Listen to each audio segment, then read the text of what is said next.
જોઈ રહ્યા છો KP news channel. Editor in chief Rafiq શેખની સાથે. જંગી નામની મોબાઈલ એપનો ઉપયોગ કરી ગુજરાત, કર્ણાટક, મહારાષ્ટ્ર સહિત અન્ય રાજ્યોમાં ગરફોડ ચોરીના ગુનાઓને અંજામ આપતી આંતરરાજ્ય ગરફોડ ચોરી ગેંગના 2 રીઢા આરોપીઓને પકડી પાડતી સુરત શહેર crime branch police commissioner Surat શહેર દ્વારા શહેર વિસ્તારમાં બનતા મિલકત સંબંધી ગુનાઓ અટકાવવા તેમજ બનેલ ગુનાઓ શોધી કાઢવા સારું સૂચના આપવામાં આવેલ હોય, જે અનુસંધાને સંયુક્ત police commissioner Shri crime Surat શહેર તથા નાયબ પોલીસ કમિશનર શ્રી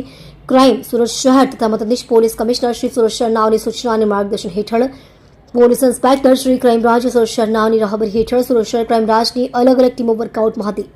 તે દરમિયાન ગઈ તારીખ 21/1/2024ના રોજ અડાજણ આનંદ મહેલ રોડ ઉપર આવેલ શ્રી આનંદ સોસાયટીમાં આવેલ ફરિયાદીના માતા પિતાના બંધ મકાનમાંથી આશરે 20 ગ્રામ સોનું તથા આશરે 150 ગ્રામ ચાંદી તેમજ 28 કાંડા ઘડિયાળ તથા રોકડ રૂપિયા 1 લાખ સહિતના મુદ્દામાલની ચોરી થયેલ હોય તેમજ આ બનાવ વખતે